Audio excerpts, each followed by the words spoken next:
first step is just it's so cliche to say that the first step is the hardest step, It's the but it hardest. it so is. Oh my God. You will come up with every excuse in the book why not to do it. And it is Yeah, hell and torture to move that leg to take that first step. yeah, And all of the excuses that you come up with make perfect sense to you at the time. But then the interesting thing is after you take that first step, you're like, yeah, that wasn't nearly as bad as I thought it was going to be. What the hell yeah, took me so long to do this? And yeah, suddenly you give yourself permission to take down all of those barriers that you had put up in front of yeah, you, and you can be off and running, quite literally in a lot of cases. yeah. Hi, everyone, and welcome to the Eat Real to Heal podcast. I am your host, Nicolette Richer, and I'm really, really excited to announce today that this is our 100th show. Woo, woo, woo, woo. So I want to first give a shout out to a few people out there. Mary Lynn Tremblay, thank you for starting this podcast off. She knew nothing about hosting a podcast, getting it online, knew nothing about it. And that woman, she is an incredible massage therapist. She is someone who cares for the planet deeply. She cares about humans and helping them reverse their chronic disease. She is all about love, and she showed us that love by getting this podcast off the ground. So thank you, Mary Lynn Tremblay. If you are in Golden, BC, people, please look her up and definitely get on her table, because she is one of the best massage therapists that I have ever met. And now, the second person that I would love to celebrate today is Becky DL. Becky, you have been here while we have changed everything over, while we have, rebranded the podcast a few times. And I just love your excitement. Every time you listen to a show, as you're editing it, you just come back and you're so invigorated and you just have so much energy, which gives me energy to keep doing this show. And I love how you love every guest as much as I do. You are somebody who loves learning. You are someone who shares the knowledge, and that is so important. And then lastly, I really want to thank all of our listeners. If it wasn't for you, we would not have this show in 89 different countries. We have had tens upon tens of thousands of people listen to the interviews with guests that have healed themselves, guests that have used food as medicine to reverse their chronic diseases, including diabetes and infertility and autoimmune disorders and cancer. It is so wonderful to have individuals who have done the work, who showed up, who put the steps in place to be able to heal themselves so that they can get off their medications, cancel their surgery, and live a long and vibrant life so that they can be present and available for their families, so that they can give back to their community. Thank you to our guests, which also include our doctors, our physicians, the scientists, the researchers who take time out of their busy days to be able to share their knowledge with me, with you, my wonderful guests who listen to these long form shows and share them with others. Really, it is amazing to have people share the knowledge that they have so that other people can learn, especially in this day and age where everybody is running around so busy. It is really, really, really hard to put time aside to say, I want to be of service to others and educate others and share the knowledge that I have. So Becky, Mary Lynn, you are podcast listeners, and all of the guests on our show, thank you. Let's celebrate 100 shows and 100 more shows to come. And now, without further ado, I'd love to introduce an amazing guest. We held out for this guest to be our 100th guest on this show because of the fact that I deeply love this human being. He is funny, he is wise, he is compassionate, he is kind, and he is vulnerable. He is somebody who is so courageous, and he did something that most people do not do. He had a food addiction. At 5 feet 6 inches tall, Chuck Carroll, the podcast host of the PCRM podcast, Exam Room podcast, is here to share his story of how he lost 265 pounds. At 5 feet 6 inches tall, he was 425 pounds. He had a 66-inch waist. And you know, the Eat Real to Heal podcast, we are not about weight loss. We don't do anything with our Eat Real to Heal programs that's about losing weight. It is always, always about getting healthy. And that is what Chuck brings to the show today. Despite having a food addiction, he learned and went through all the trials and tribulations, all the diets, all the cleanses, all the everything that you hear out there that, you know, people post on Instagram and say that it works when it actually doesn't, because 99% of people who diet with these fad diets, they gain 100% of their weight back and more within the first year. And Chuck had tried all of that. But this courageous human being, he decided to go where most people don't go. He turned to a plant-based whole food diet, and he ended up being able to lose 265 pounds without going to the gym. He is really the epitome of proving out that food is medicine, food is healing. He was suffering from some of the most extreme health conditions where it was either lose weight or die. And so for someone who was fat shamed his whole life, who was then told by his doctors that if he didn't lose the weight, he was died, he put everything down and he just went for it and he did it. Now, it's not always doing that because we live in a world where every single day we are faced with food choices and it's not easy to make the healthy choice. But he decided to do that for himself, for his heart, for his body. And it's incredible what he did. So you definitely want to listen to this podcast and share this podcast with others, not because you want them to lose weight, but because you want them to be healthy and free of chronic disease. We often, if we ever mention anything about weight, it's amazing how all the emails come in and people start to say that we are fat shaming. And I have to write big, long emails to say, absolutely not. It's all about getting healthy. It's all about eating more food than you can ever imagine, but being able to keep the risk factors away. Obesity is a risk factor for many chronic diseases, but it's also a symptom of our current state of food crisis. And so it's so important for people to realize that food addiction is a real addiction and to learn what Chuck did to overcome that. So you know what to do, my friends. Please press play, continue listening all the way to the very end, because Chuck is going to be sharing with you everything that he did to turn to health, to eat real, to heal, which he continues to do to this day. Thank you all, and I'll see you at the end of the show. Hi, everyone. Welcome to the Eat Real to Heal podcast. I am your host, Nicolette Richet, and I am so excited today, beyond excited, because I have the infamous Chuck Carroll on our show.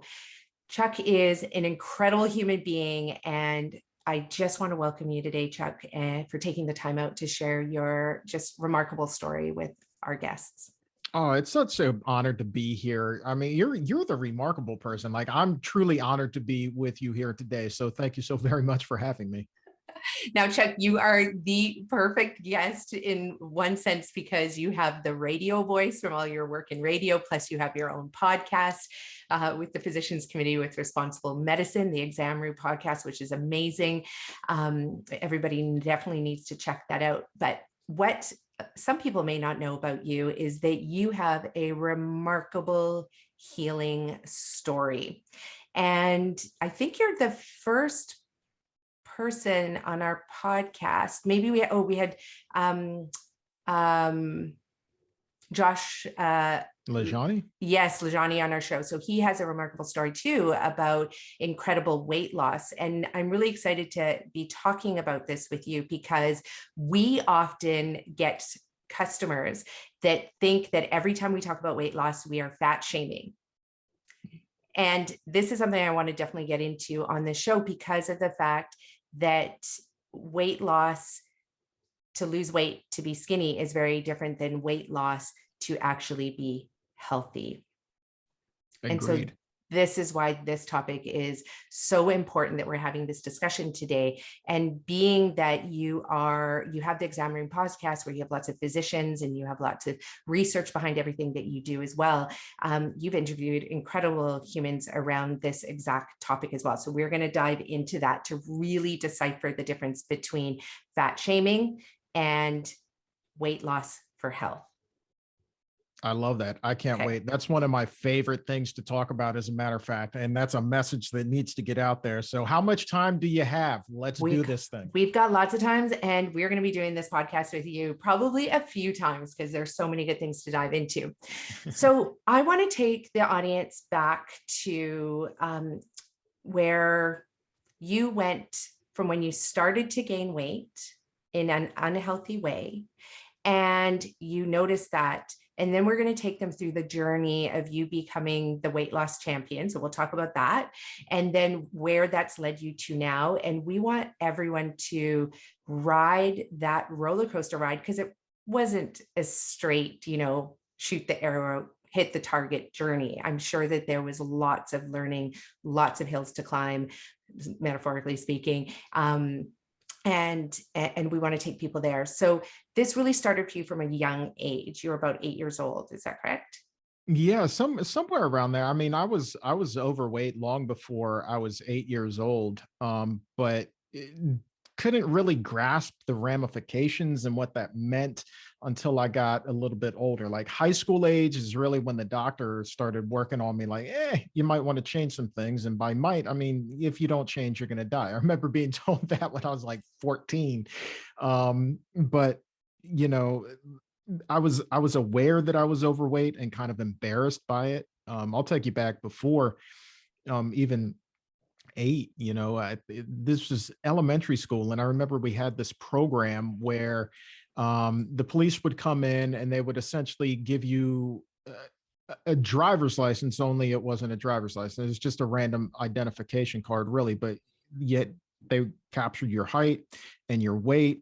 And I remember stepping on the scale and that thing reading more than 100 pounds and being in elementary school. And I remember being just so embarrassed that I turned to the person and I was like, I need to go on a diet.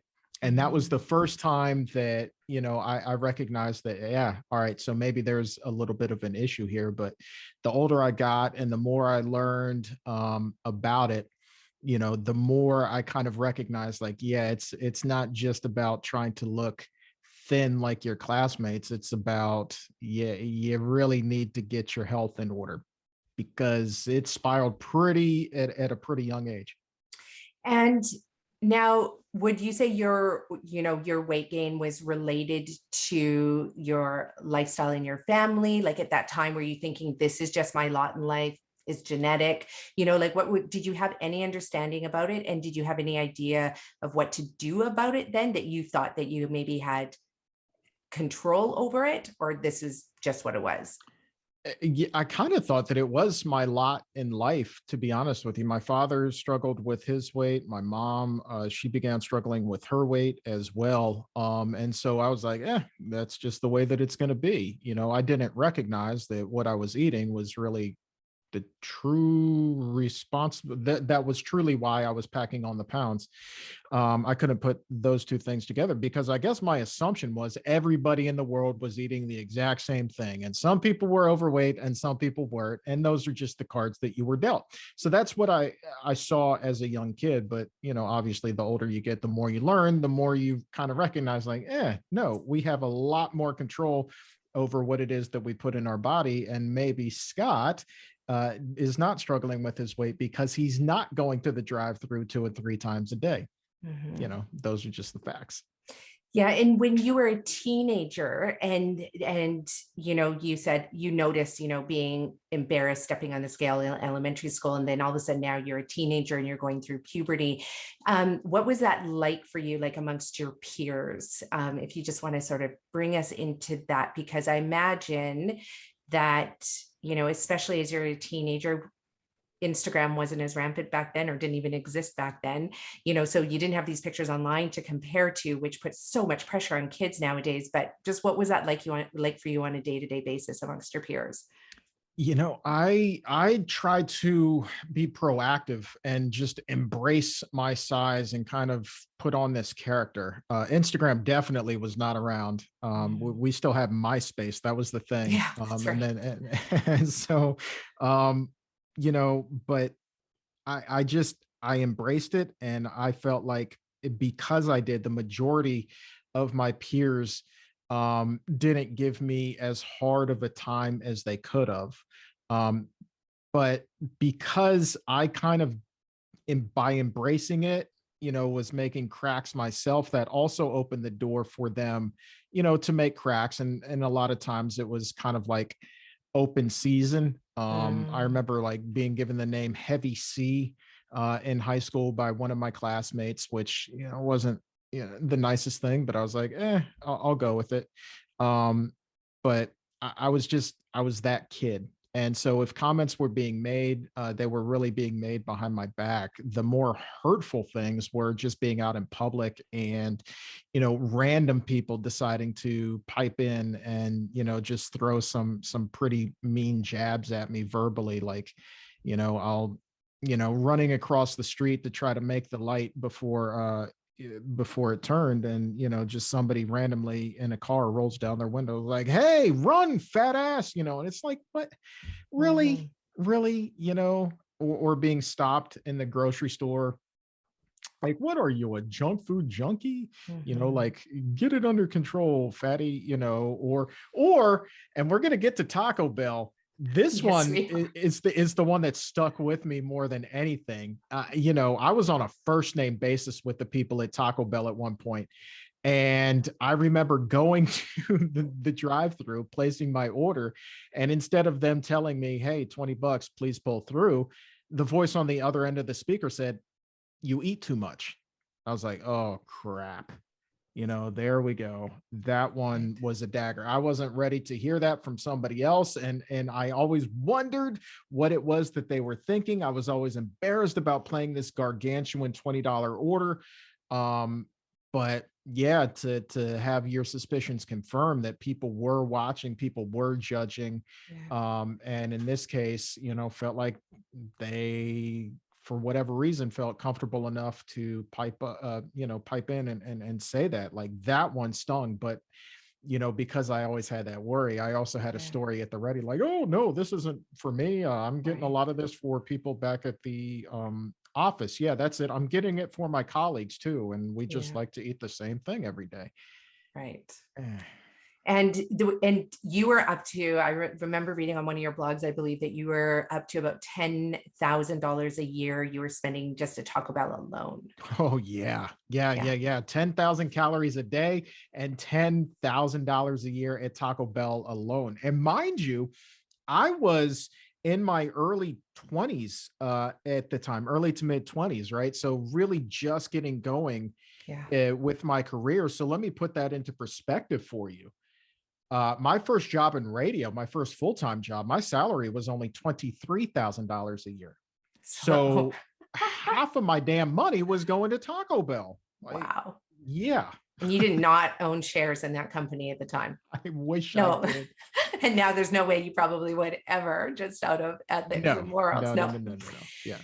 So, um, so when your doctor, when you're 14, said, hey, listen, you have to consider this from a health perspective, losing weight, like, what advice did they give you? Any advice? Like, what are they telling you as a 14-year-old kid that you need to do? They're just pointing out that, hey, you know what, you're overweight? Or what Yeah. was the plan? So I mean, it was somebody in my doctor's office. I guess my normal GP wasn't able to see me that day. So this was a nurse practitioner. And she looked me right in the eye, and I will never forget. She had this like real chiseled kind of a face. I guess she was like kind of athletic, and just um, she was just like, if you don't lose weight, you are going to die. You are going to die at this rate. And that was, right as I was being put on blood pressure medication at 14, because, routinely it was like 180 over 100, something Wow. just sky high.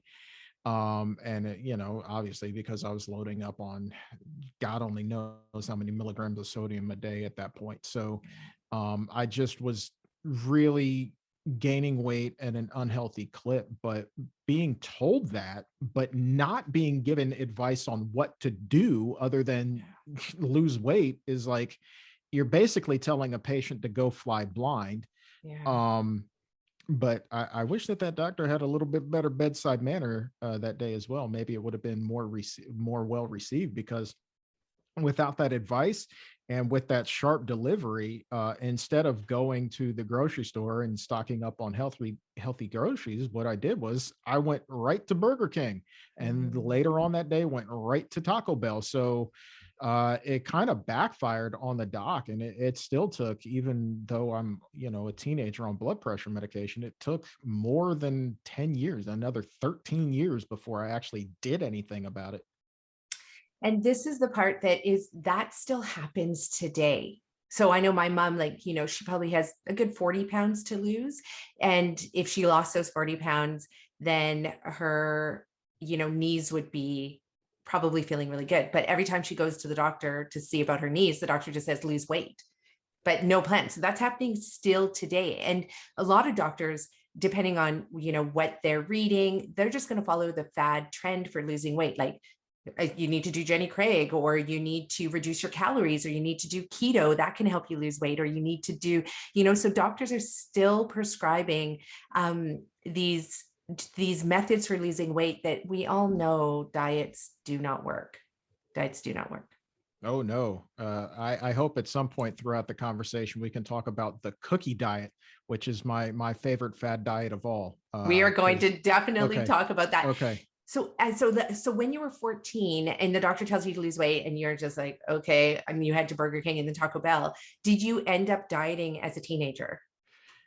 Some, but I mean, not really. I mean, the first diet I honestly remember giving a good hard try to was, um, I guess I should say formal diet was something kind of doing in solidarity with my mom, who had bought into some program, and I don't remember the name of it. It wasn't one of the bigger ones out there. It wasn't Weight Watchers or anything like that, but you get the prepackaged meals, you go to the gym, and that's your prescription, but it doesn't set you up for long-term success. So as long as you're doing the program, you're going to lose weight, but the moment you deviate from that, everything's going to go off the rails, and the weight's going to go back up. But I remember like trying to lose weight in high school, especially, like trying to make weight for a summer wrestling tournament, and being I was too heavy to even wrestle in the heavyweight class. So like there I am in the middle of summer, like with sweatpants on and a parka, and running stairs, in the 100-degree humid Virginia summer heat. That 100 degrees Fahrenheit, I should qualify. I don't know what that is Celsius, but I mean, that was what I thought you had to do to lose weight at that point. I didn't know jack doodles about healthy eating. It was just, well, eat fewer calories and work out. Yeah. Like, oh, okay. And were you moving your body at this time throughout your teens? Like, were you playing on sports? And I mean, you tried to wrestle. So yes and no. I mean, I was never the most athletic guy. I mean, I was more. I was always around sports, but not always the athlete. So no. And a lot of times though, like I wouldn't even bother going to school. So like my grades were so poor because my attendance was so poor, I didn't even qualify to be academically eligible to participate in any sport or other activity, right?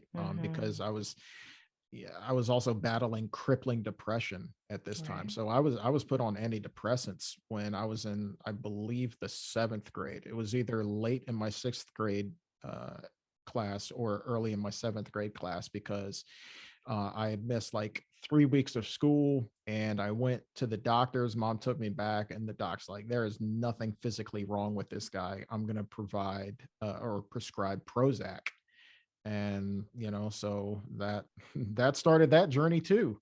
And that's Yeah. incredible, because here you have a kid in grade 7, which is like 12 years old, roughly, 11, 12, 13 years old, that's coming in,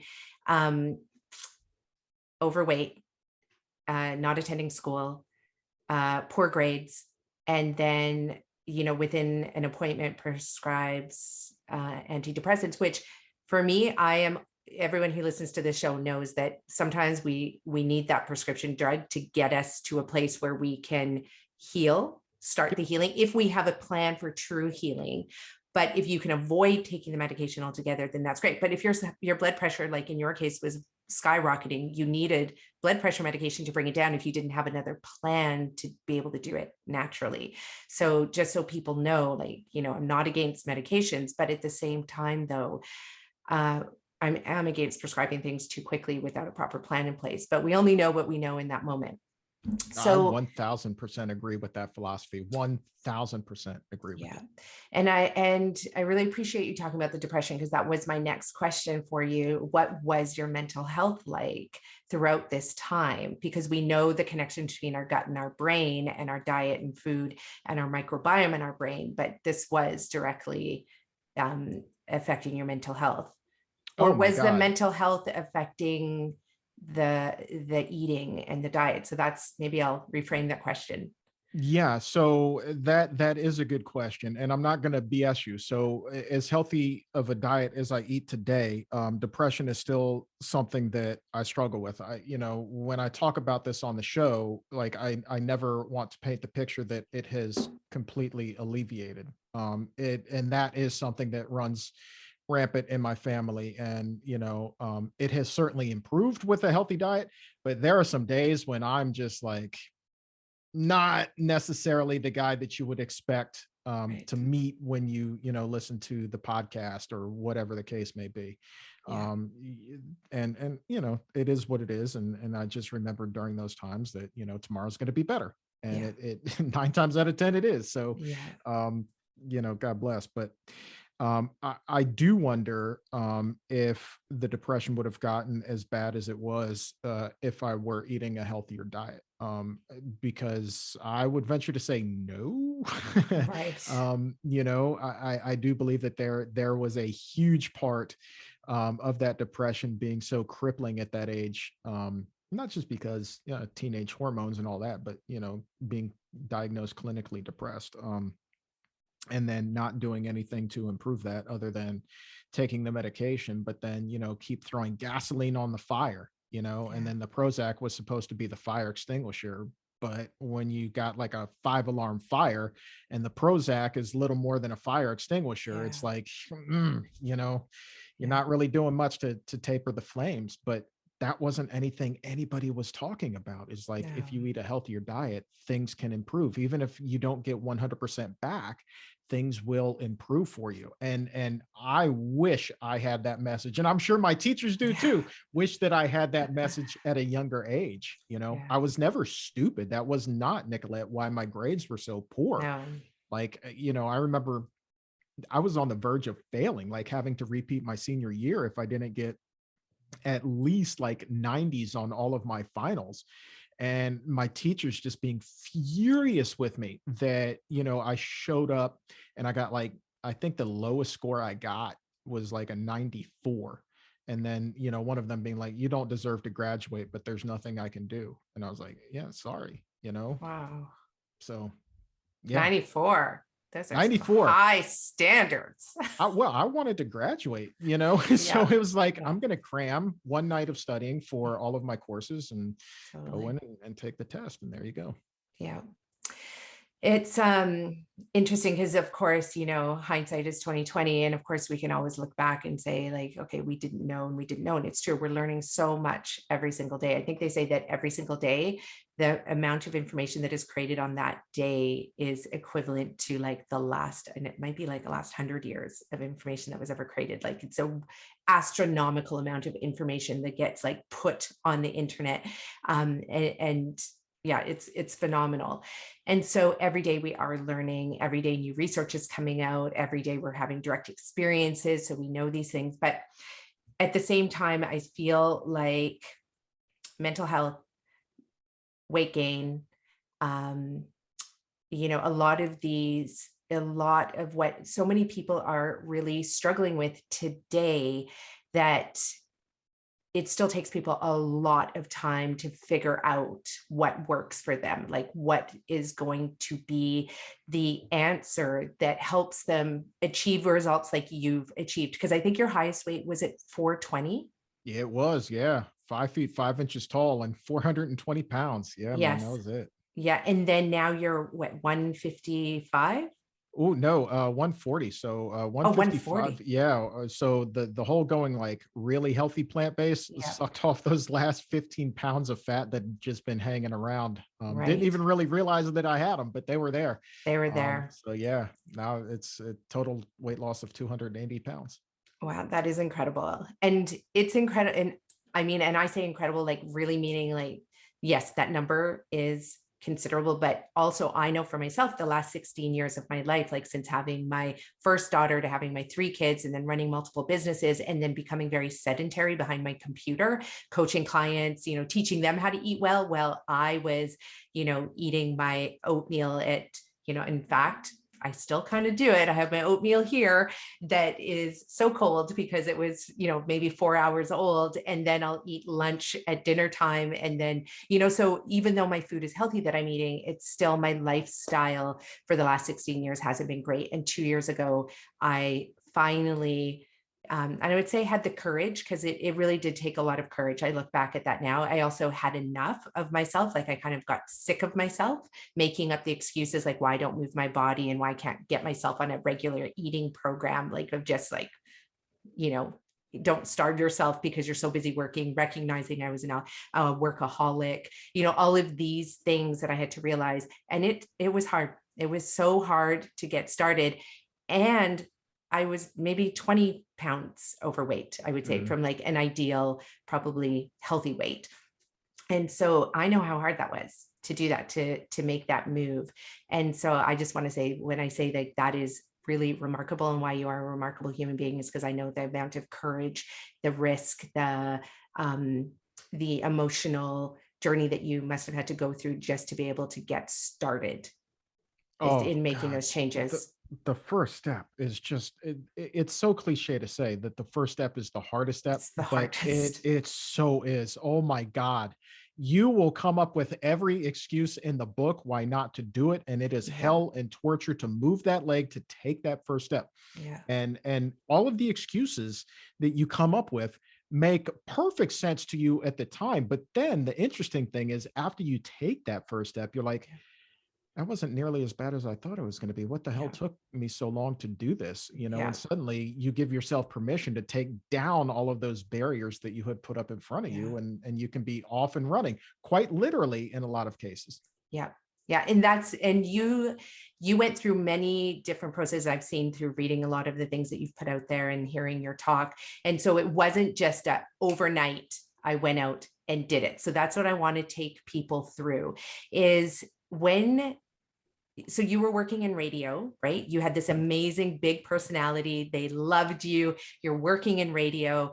Tell us about what happened. So now you recognize you're spending $10,000 at, Taco Bell. Half your paycheck goes to Taco Bell every year. What was that pivoting point for you that allowed you to be able to take that first step?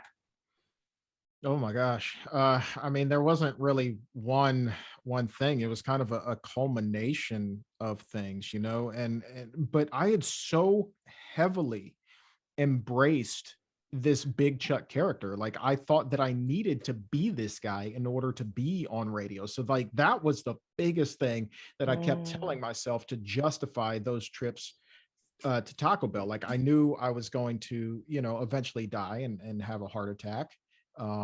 because one, heart disease runs rampant in my family. Like I never even had the opportunity to meet my father's father because he Mm, died of a heart attack before I was even born. And then on my mother's side, my grandfather, their granddaddy, he had a series of heart attacks, mm, and my dad, he was starting to have some heart issues at that point. I was just on the accelerated plan. But nonetheless, despite the fact that there was that strong genetic component there, and I was doing everything to make sure that, yeah, I was going to be that guy too.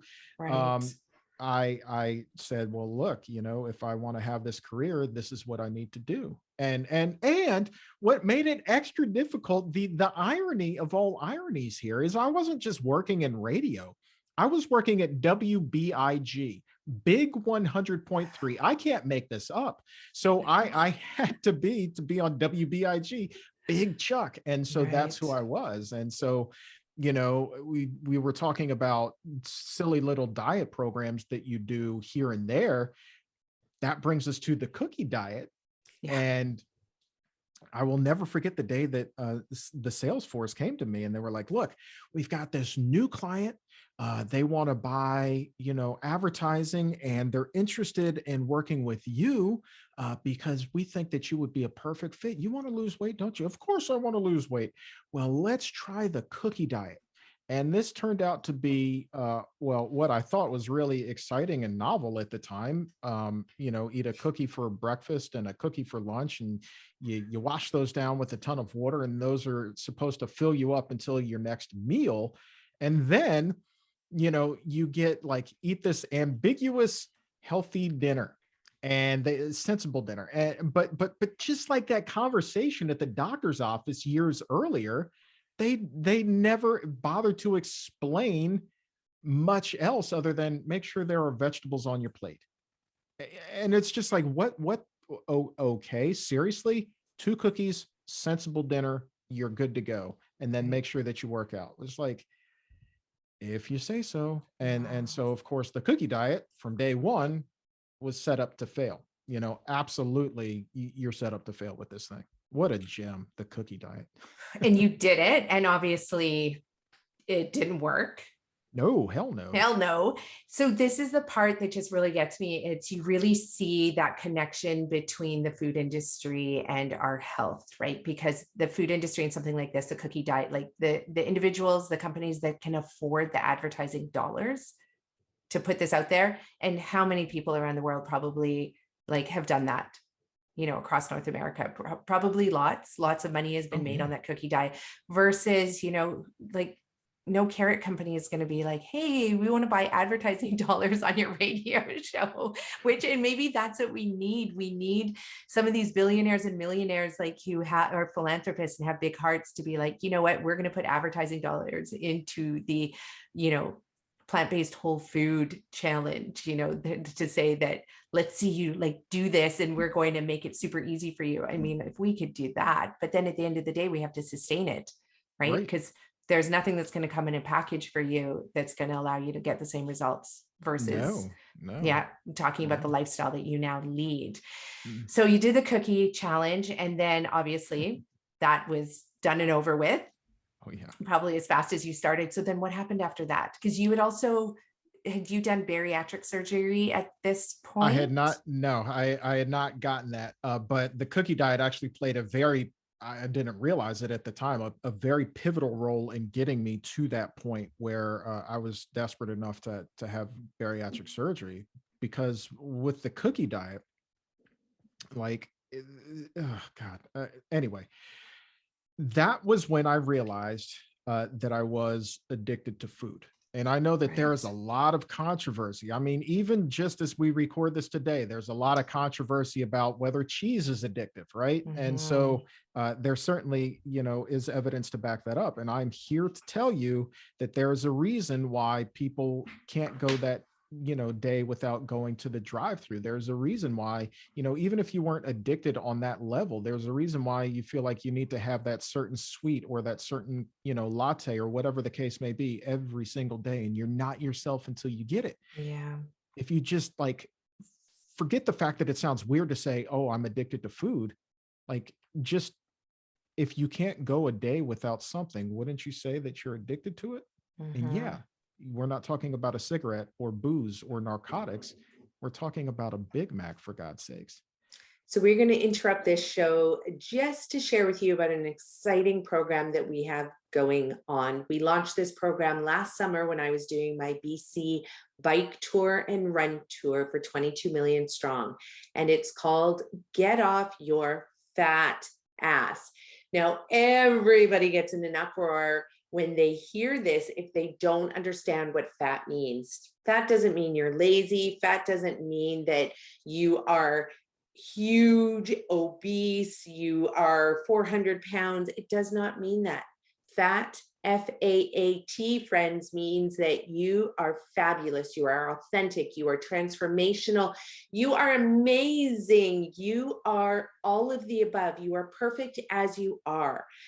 But you are someone who does want to move your body in a healthy way. You're someone who does want to eat well in a healthy way. You are someone who wants to give your body the best of the best without having to literally go to the gym 7 times a week and run on a treadmill if you hate it. This program is for anybody who has a big, hairy, audacious goal, a BHAG, and you want to achieve it this summer. You want to learn how to eat real foods so that you never have to diet ever again in your life. You want to learn the art and science of using your kitchen as a local pharmacy to keep you free of chronic degenerative disease. You are someone who just wants to be outside or inside or just moving your body in ways that you love. That could mean stretching on the ground. It could mean doing ballet. It could mean doing yoga, or it could be climbing the highest mountain, riding your bike across Wisconsin, like one of our clients did. It could be climbing a huge trail mountain on your 50th birthday, like Rena did, one of our other Get Off Your Fat Ass clients. Or it can mean doing a 50K on your 50th birthday, like one of our other fat ass clients. It also means letting go of the word fat and going back to the dope ass term, PHATFFA or FAAT. It doesn't matter. It's letting go of the word fat in a negative way and actually just stepping into your gorgeous, amazing, awesome self that you have the power to make these changes, but you just need a little support. And that's what I am here to do with you. I went from being sedentary, sitting behind my desk, working, not moving my body, my heart pumping as I went up a few short flight of stairs every single day to my office, to literally training 13 to 16 hours a day because I loved it. I was so in love with running, and I had not run in 16 years, but I chose 2 activities that I love doing. And it just really meant being outside. It meant being on a bike. It meant running because I have so much fun when I run. And I didn't know how I was going to get started. So in Get Off Your Fat Ass, it's all about me sharing with you how I went from being sedentary to moving my body to now training to run and bike across the entire North American continent. Something I'll be doing next year, something I did last summer. I ran and biked across British Columbia. And if you have a big, hairy, audacious goal, which could just mean going for a walk, going from your front doorstep to your mailbox, I'm going to get you there. If it means that you want to give up the refined processed food and you want to switch to healing foods, don't worry, I got you. I'm going to get you there. So head over to our website. The link is below and where you can sign up for Get Off Your Fat Ass starting this June. This June, everybody. We're looking for 30 individuals to join us, and it is a transformational program. You are going to discover things about yourself that are going to empower you in all areas of your life. You are going to be able to use the mindset work. You're going to be able to use the physical body work. You are going to be able to use the spiritual, connect to your deep inner self, connect to something bigger than you. And you're going to be able to use that work. You are going to be able to use the emotional work that you're going to be doing to further serve you in all areas of your life. So you are not just a powerless, passive individual showing up every day, just barely able to show up, but you are someone who can set a plan in place. You can stick to it. Why? Because we are going to choose the path of least resistance. We are going to remove the barriers out of your way, no more blocks, so you can go out there and achieve anything that you want. And we're going to be meeting live every single week for 6 weeks. And you're going to be given tools that will serve you, serve your family, serve your community. So I hope you join us. And now back to the show. Well, and that's where there's a lot of research done to show that, they do these studies in labs to show that the fat in these foods, and it doesn't have to be a McDonald's burger. It literally can be the same oils, refined processed oils, the refined processed sugar, the refined processed salt, and all the preservatives, the MSG, right? That go into these foods are just as addictive as cocaine. They light up your brain centers and they make you crave it. And why? And this is the part where it's so important for people to understand this, because when we're talking about addiction, we're talking about the exact same kind of addiction that somebody to alcohol has, that somebody to cocaine has. And it's the addiction that lights up our brain. It lights up our receptor sites. It is literally telling you, because you are an animal. At the end of the day, we're humans, but we're just animals. We're just these roaming the earth looking for food. We get it at the grocery store. The wolves get it out in the forest. But it's about efficiency, right? So how fast and how quickly, without having to expend too much energy, can I get all the fats, the sugars, the salts, the nutrients that we need? And if we can get it all in a Big Mac and fries and so a Coke or Pepsi, then all of a sudden nature's like, great, you've done your hunting for the day. You're going to be fine, but it's not enough to satiate you. So it becomes an addiction. Like, it's lighting up our dopamine centers, our serotonin centers in our brain. It is an addiction. And 100%. And let me tell you, like, how bad of an addiction I had, right? So with the cookie diet, day one, I'm being paid, I'm motivated to stay on this thing. I'm going to try to figure out what a healthy dinner is and go with it. So day one, okay, I got through. Day two, I start to like have little mood swings, like I was very irritable, not necessarily the most pleasant guy to be around, maybe even feeling a little bit sick. But really, all I could think about was getting my Taco Bell fix. Like, I was fixated on this. And I knew that I loved Taco Bell. I mean, because there was a time even before I was working in radio where I was working at a Mexican restaurant. And I had access to literally every Mexican dish you could possibly want under the sun, but still, and get it for free. But still, after my shift, I would always go to Taco Bell. So anyway, here I am, though, day 3 on the cookie diet, and I am in full blown freaking panic. Like, my brain is spazzing out. Why? Because those dopamine release centers you were just talking about, the ones that light up like a Christmas tree, they were not being lit up at all. And my body was like, why am I not happy? Why am I not getting my fix? And I was really cranky at that point. If you said hello to me, I would have smacked you across the face. And beyond that, though, like, my body was also like feeling really physically ill at this point, like full-blown detox withdrawal symptoms, where I was in bed like feeling like I had the flu.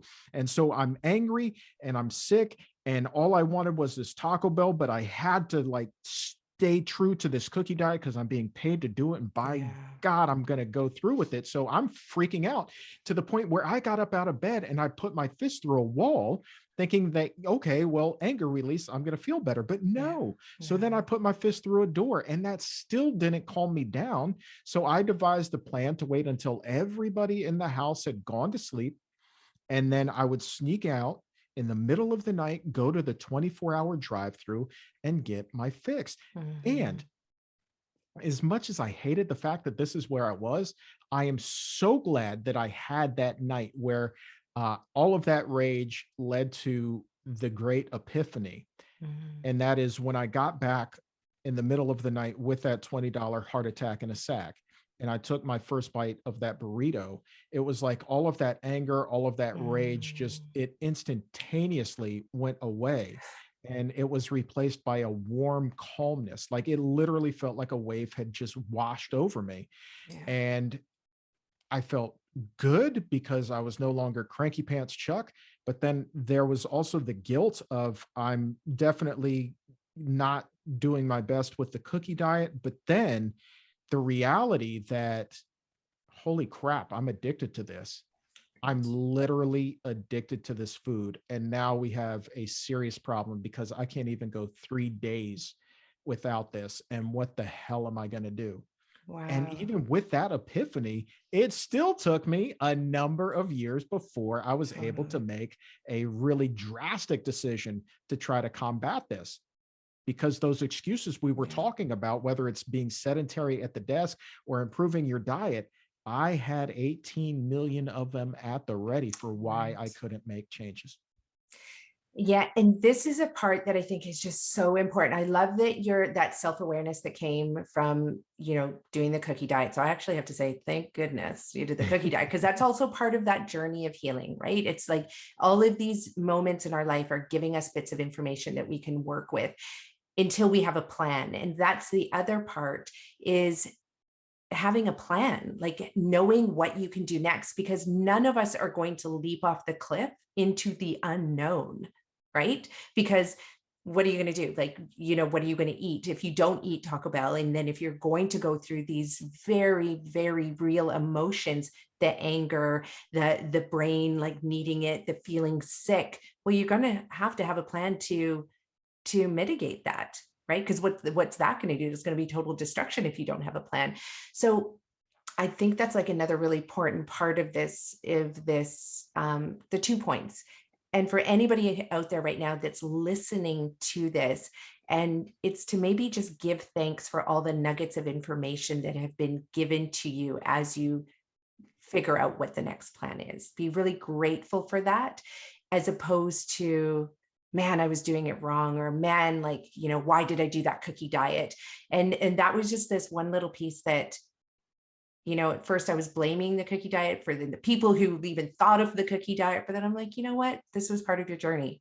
So in a way, thank you, because that awareness that you had is huge in your Yeah. journey.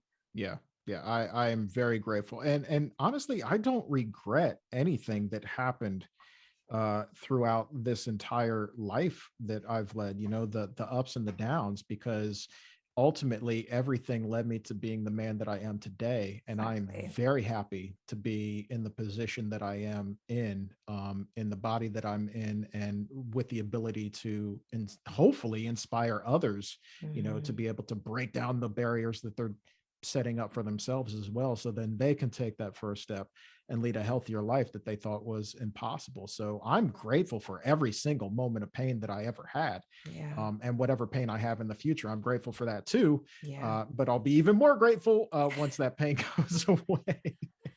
Well, I'm grateful for it too, because I know that not everybody is, in their life has these different opportunities that they, perhaps learn from. You got the cookie diet. You're going to tell us about more things that came your way, but that, if things aren't necessarily lining up in the way that they're introduced to whatever that amazing documentary, or that, that a lot of people watch Forks Over Knives, that all of a sudden just changes their life. It's just their wake up aha moment.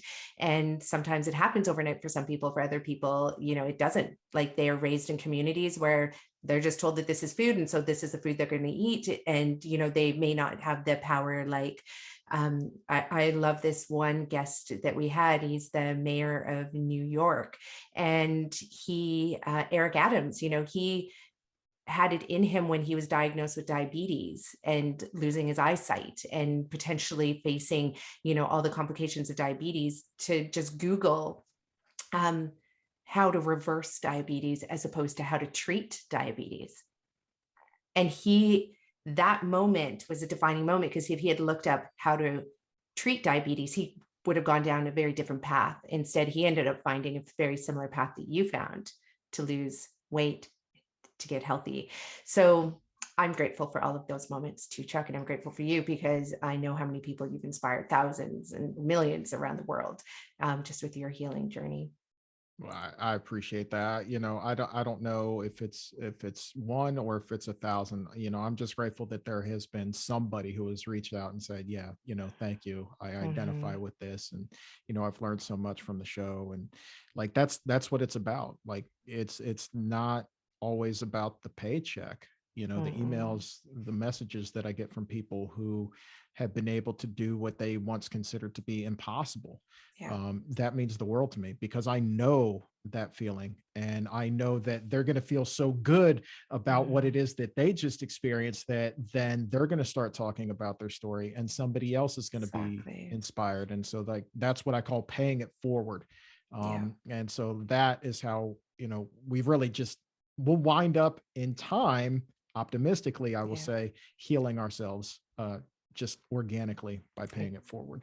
exactly. No, I agree with you. And you are somebody who pays it forward every single day. So I just appreciate that so much.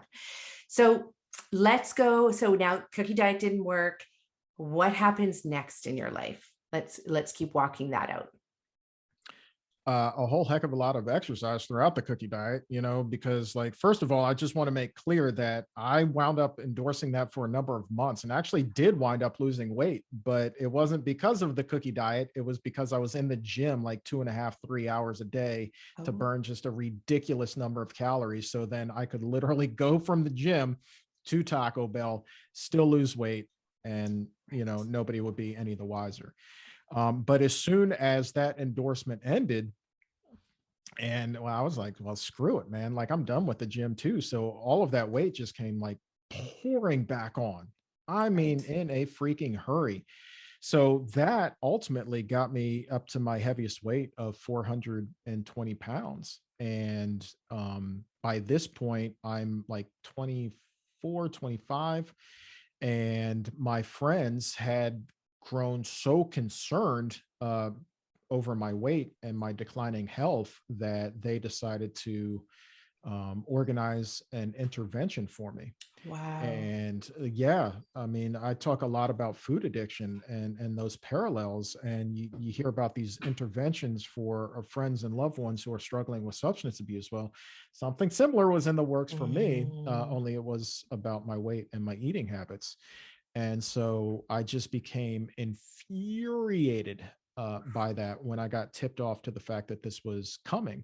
And right. so I called up the person who really was responsible for giving me my big break in radio, and just read them the riot act, Right. and cut this guy out of my life for a number of years, as well as anyone else who was going to be involved in this. And because, I mean, I knew that I had a problem, but at the time my mind was like, well, who are you to tell me? Like, of Mhm. course I know I have a problem. Screw you. Like, and that was just my way of kind of dealing with the fact that I wasn't ready to deal with, a life post Taco Bell.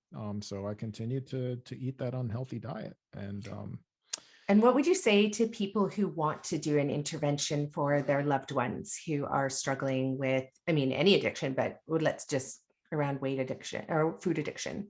yeah, all right. So now this is a touchy topic, because the bottom line is you're never going to be able to reach anybody until they're ready themselves Right. to change. And that is the hardest thing in the world to understand, because you are literally going to watch somebody self destruct. And Mhm. that's not to say that you can't express your concern. I think that by expressing concern, um, it can ultimately help a person get to a point in their life where they do want to change, because they want to do something not just for themselves, but they know that they have people who love and support them, and want you, to continue to be around. So by all means express that, but know that Mhm. when you do express it initially, it can blow up in your face, Yeah. just as it did with my friend. Yeah. Um, but I also believe that, there's a little part of that that is going to stick with the person who you're trying to reach. And they may not pull it out of their pocket that day, but Yeah. it's tucked in there. And, Yeah. so just know that it's going to take time for that person. And they're operating on their schedule, and there's nothing you can do or say to speed up that schedule or slow it down. It is Yeah. 100% in their control. So love them. Don't badger them every single day with it. Express your concern. But know that really there's not a whole hell of a lot that you can do, sadly. And that goes for Mhm. whatever problem, somebody is struggling with. Yeah, no, and that's beautiful. And having said that, I mean, I'm looking back at that, and you can't change the way that it happened, but would you still say that, that you were glad that they did it? Or maybe a different way of saying it is that looking back now, is there a different way that they could have done it? I'm glad that things went the way that they went. And if Mhm. you would have asked me this, 12, 13, 14 years ago, I would have given you a different answer. But Mhm. I am glad, because to see kind of the gravity that you had such a number of people who were concerned for you. And Yeah, ultimately, that concern is just all they're saying is, I love you, man, and yeah, I want you to be okay. So I'm glad that they went the way that they did. I don't think that I could have handled like 18 or however many people were involved in this individual conversations on a deep right. level like that. Like that's just too much. Yeah, So in this case, it kind of wound up being, like the proverbial band-aid. You just rip it right off. yeah, And so yeah, I'm grateful for it. I'm glad that the actual intervention did not occur, but the well, message was certainly received regardless. So right. I think that it didn't go as planned, but they got accomplished what it was that they set out to accomplish. Yeah, when we love people and, we have to speak that truth, we can hold it in ourselves, and definitely be like, okay, well, trust it, they'll figure it out on their own. Or we can step up and say, hey, you know what, I have a truth that I need to speak. And it's, I love you and I care about you and I want you to be healthy. And I don't know what advice to give you, but just to be able to share that. I think that it doesn't matter how loving we are and kind we are in saying that. It's a hard thing for somebody else to hear, Hmm. that they need to change and that they need to do something. But at the same time, I think if we can just practice the act of being as loving and talking about our own feelings, right? In when we go and approach that individual, then that's the most that we can do at the end of For the sure. day. For Yeah. sure. For sure. Yeah. And just It's, know that they may not be ready to have that conversation with yeah. themselves in the mirror. Yeah. And because, I mean, that come to Jesus moment is an awfully personal one. And It it's sure nine is. times out of 10 going to happen when they're by themselves. But don't pester them.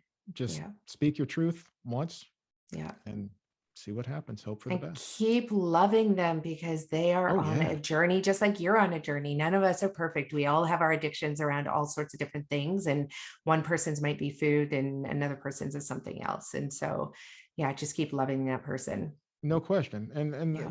But expressing that love doesn't mean that you have to, express that concern every single time. No, No, it just means like exactly. have a nice friendship, like Yeah. that's all it is. Or if it's a family member, be active in their life. Yeah. So No, that's beautiful. That is beautiful. So, what happens next after this? mm, Intervention that doesn't happen plants a what seed. happens next? I feel like we kind of glossed over something here because in the middle of the cookie diet and right before the intervention was also something profound that happened. And that was, I don't know if it's because I was on the radio and like maybe I had like a certain level of celebrity. Like, I mean, we are talking like D-list level local celebrity, but whatever. Still a celebrity, Chuck. Still a celebrity. um, I wound up dating this girl, and she did not struggle with her weight. Like she was a very attractive um, woman, and so the issue though was that she did not want to tell anybody that we were dating. Right. Like literally nobody, not her friends, not her family, not our colleagues, literally nobody. And she asked me also to keep it tucked with Mm, my friends, my family. And the only reason why I could figure that somebody would make such a request was because they were ashamed to be dating somebody who was the size that I was. And every single day, I felt like I would ask her, can we tell somebody, like, can we come out? And every day the answer was no. And like that was just like being punched in the gut, like Mhm. repeatedly. Like I'm not good enough. Like, why am I not good enough? Oh, it's because I'm fat. And so that kind of got me closer toward emotional rock bottom and wanting to make a change. Um, and yeah, that was a big one, man. That honestly, like I've told this story a lot, but I don't tell people, like, that still stings to this day. Like, Yeah. talking about it, it just conjures up this emotion inside of me that's like still a little bit angry about Yeah. that. And it's just, God almighty, like, well, then why in the world did you agree to date in the first place if I wasn't good enough in your eyes? Like, don't Yeah. lead me on. But I convinced myself at the time that that was as good as it could possibly get for me. So I just went with it and I accepted it, even though in hindsight, I would not put up with that nonsense. I don't know, like, if I can use the language I want to use on this Yes, you podcast, can. You can but use yeah, it. I mean, that was straight boo, Shit. and Yeah. yeah. So I wasn't about to deal with that again.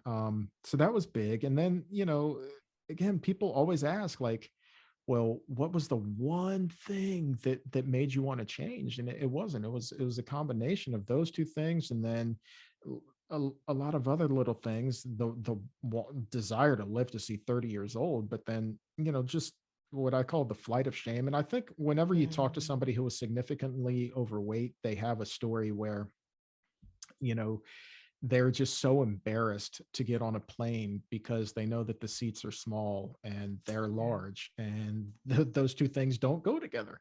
Yeah. But I remember, like, I hadn't flown in just years. I mean, since I was a little kid, but I had to take a flight across the country for work, and I was praying to God on the days leading up to the trip that I would be able to somehow manage to fit in this seat. Mm. And I remember distinctly, like, boarding the plane and making that right hand turn up the aisle.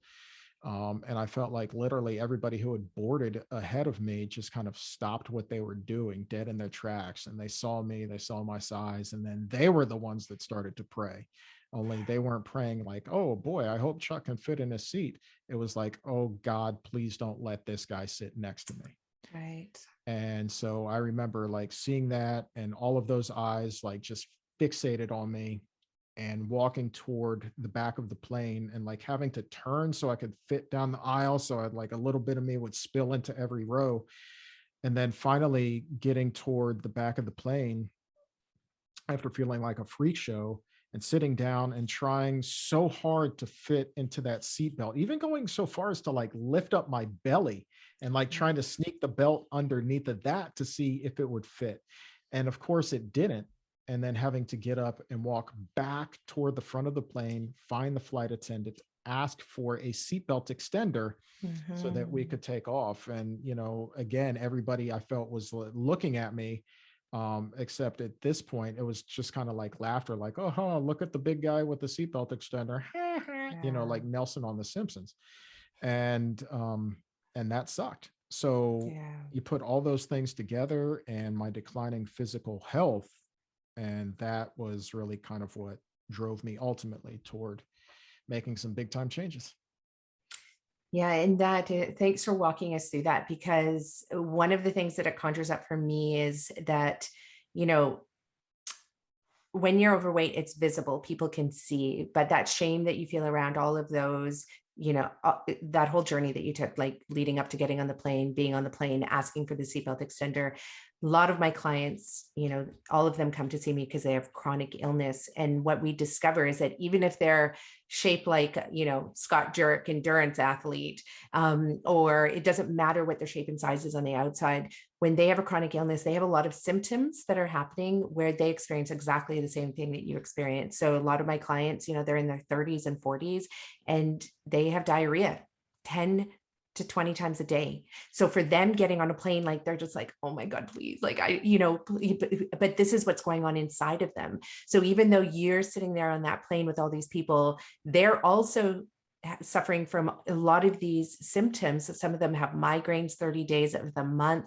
Some of them have PMS and like they're bleeding so much that they can't even go an hour without changing a tampon because they have cysts and fibroids and all of these things. So these are all the things that are internal. Some of them are in so much pain that they don't even know that if they can attend their kid's birthday party from their endometriosis. And so like the list of symptoms are so huge and so long that they're also experiencing the shame of their that particular condition. And so in your case, we can see it. It's on the outside, it's physical. I mean, we also have health issues on the inside, of course. But for some of these people, like, you know, they're going through exactly the same thing, to the point that a lot of them, when they heal, they do our program and they fully heal, and they heal so quickly. Some of them have head to toe psoriasis that they're trying to cover up, and they heal so quickly. But then afterwards, I'm like, do you want to share your healing story? Because we call them healing heroes. Do you want to share your healing story on our podcast? They don't even want to do that because they don't want anybody to ever know that those are the things that they were suffering with on a daily basis. You know, so yeah, man, that shame is prevalent everywhere, as opposed to, we really need to move into a place of A, being able to talk about these things, and B, going, you know what, I am just a human walking this planet trying to figure it out. In your case, you were eating in a way that you gained weight. Other people are eating in a way that they create all of these internal illnesses that are causing these same feelings of shame. Yeah, and at the end of the day, we're all part of a system that is so broken and failing us, right? No question about it. That is, you know, the people who should have the shame are the people who are like perpetuating that system, and they have the signs to show that that system is broken. They have the knowledge and awareness and they know, but they're still perpetuating it. Yep. Right. But they got to make the almighty dollar. And we could get down that rabbit hole and stay down it. But I mean, it's, the system's broken and it needs some fixing. Yeah. But that's why, you know, podcasts like this are so important, you know, so that hopefully, you know, somebody hears this and they open their eyes a little bit and they start to see things for what they truly are. Yeah. And then they're able to make some healthier decisions. And you went ahead and then you started making other decisions for yourself. So I did like really big ones. So at this point, like I said, you know, heart disease runs rampant in my family, both sides. And I was on the accelerated plan because by this point, I'm 26, I couldn't walk more than 10 feet without, you know, really feeling like I was going to kill over and have a heart attack flat out. Like you hear people who have a heart attack talk about their chest feeling tight. You hear people use the analogy an elephant sitting on their chest. And I'm telling you, every 10 feet, it felt like that. And I would have to stop and catch my breath and then walk another 10 feet. And I knew what that meant. Right. And I was like, oh crap, I'm in big trouble. And so I also knew that I had a lot of life that I wanted to live. And I didn't want to call it a day before I was 30. So I wound up making the decision to have bariatric surgery. Now, I knew nothing about healthy eating still. Nobody has taken the time to tell me what true health actually is. Nobody told me, you know, like beyond fruits and vegetables are healthy. Nobody's explained any of this. And I knew that there had been members of my family who had had bariatric surgery. I had had friends who had had it. And they all put the weight back on pretty quickly, you know, like they had a couple of years maybe where they had lost some weight, but then it came pouring back on. And I was like, all right, this is my lot in life. This is what I'm going to do. It's going to buy me at least a few more years so I can hit 30. And then I'll probably check out, you know, sometime before I'm 40, maybe 40. And so that's a decision that I did. And that boy has that like led me on a whole other journey. Oh my goodness gracious. And that's kind of why we're here today. I did not realize that that was going to open me up to a whole other healthy rabbit hole. And I'm telling you that not everybody who has that procedure is so lucky. And I'm telling you, it is not a cure-all for things. And I'm not judging the procedure. And honestly, like I said, I wouldn't change a thing. I love every single thing that I did because it led me here today. Um, but I wish somebody would have had conversations with me about alternative means Yeah. before that. Yeah, because you went through the surgery and you lost weight. Oh my God, yeah. Yeah. And then what happened after that, though? Well, so I reached what the doctor had defined as a healthy weight for me at that point. I think I was like 175, 180. So I had lost quite a bit of weight. Um, and I I knew that I didn't want to go back to eating fast food, whether it was Taco Bell, McDonald's, anything. I just associated that as the enemy at this point because that's what put me in that position in the first place. But they don't have that conversation with bariatric patients. No. The only reason why I was able to make that decision and stick with it was because after the procedure, you have this window where you physically can't tolerate this stuff, or else you'll get violently ill, right? And that because your stomach's been literally rewired. Yeah. And I did not want to be throwing up, yeah, anyway, that's not a whole pretty picture, man, but yeah, that's what happens when you eat that really rich high fat food shortly after your surgery. Eventually your body can tolerate that again, and a lot of people, the majority of people, go through right back to their old eating habits. And because your stomach is very much elastic and it's like a balloon, It'll just it'll keep expand stretching. right back out, right? Exactly. And so like you already know that you're very good at ignoring stretch receptors because you needed bariatric surgery in the first place. So you can blow right through those signals that your brain is telling you, like, hey, you're full. Nah, I'm going to keep going anyway. So your stomach expands. So anyway, I say that to say this. We get to a point where I had lost the significant amount of weight. I'm down to like 175, 180. And I will never forget the surgeon sitting across from me at his desk that day. And he's like, "You've done very good. It's time for you to eat a hamburger." And I was like, what? And I still didn't know anything about a plant-based diet. I didn't know anything about pescatarian, vegetarian, any of those Itarian diets. All I knew was that I had just been given the worst advice ever, because literally, because I was lucky enough to have that epiphany when I was doing the cookie diet, where I knew that I was addicted to those foods. This guy had literally just given a crack addict, a recovering crack addict, a rock of crack cocaine and said, "Here, time to smoke it again, but you'll be okay." And I'd like walked out of the office that day angry.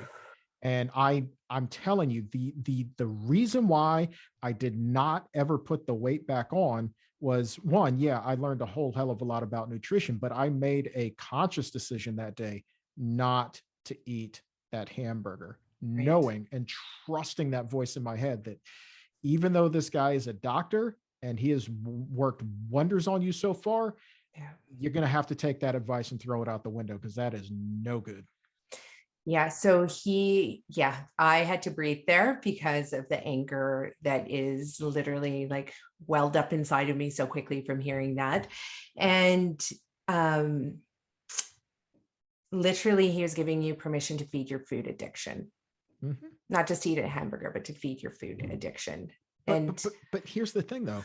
He didn't recognize this. No. Like, this is part of that failed system, is doctors don't understand that. Even when you're working with morbidly obese patients who literally wear that addiction on their sleeve, like on every part of their body, they don't recognize that. They don't equate addiction in the same context that you do with alcohol, tobacco, all that stuff.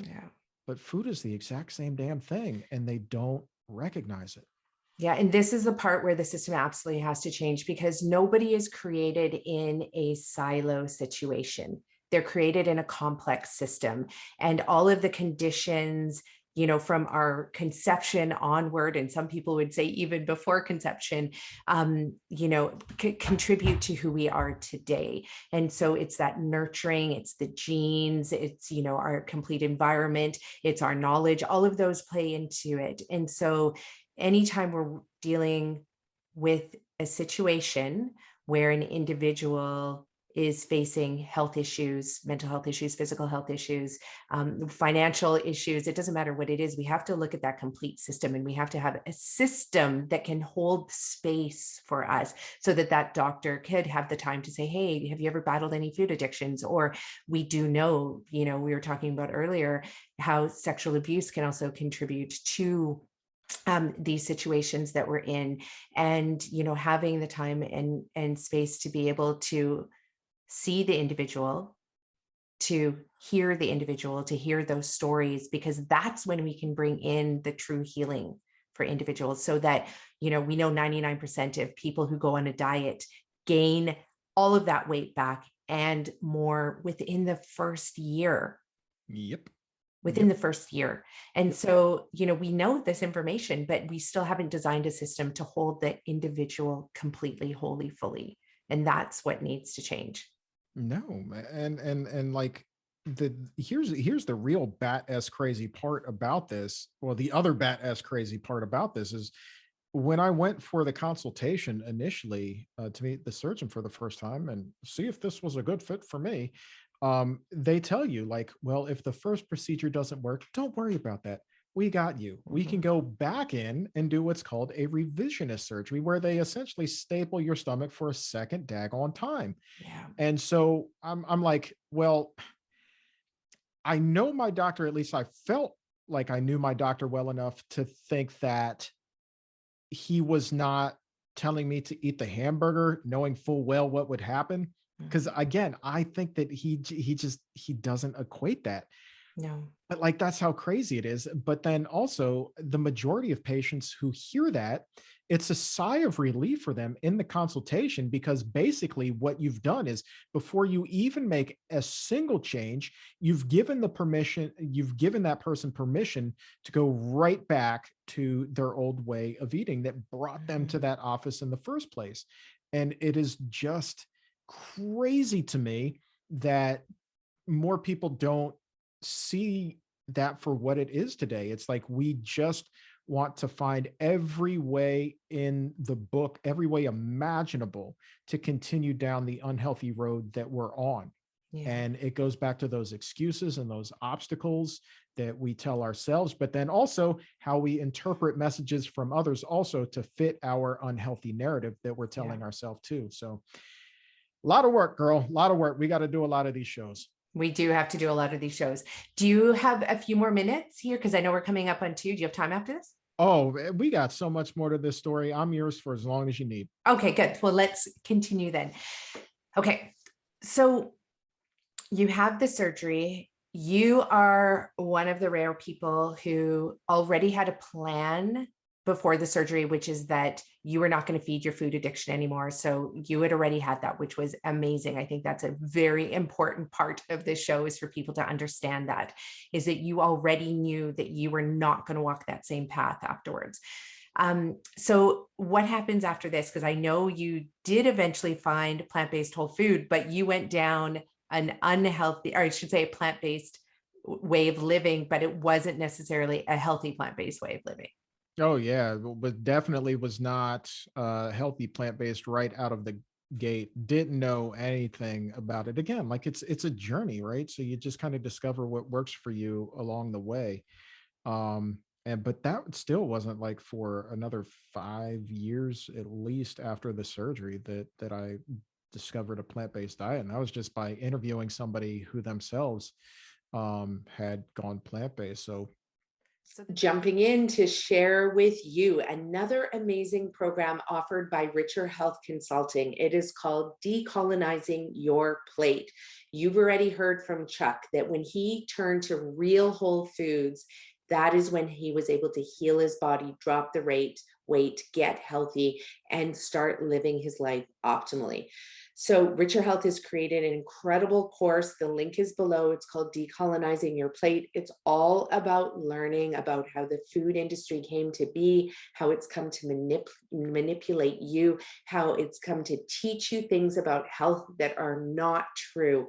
It's how we are going to be teaching you all about using food as medicine, using food for energy, using food for regeneration, using food for fun, using food to make you the healthiest person that you have ever been, and doing it in a way that is not only good for your body, but also good for your family, good for your community, good for the planet. So that is called Decolonizing Your Plate. It starts this June, the beginning of June. It runs live for 6 weeks.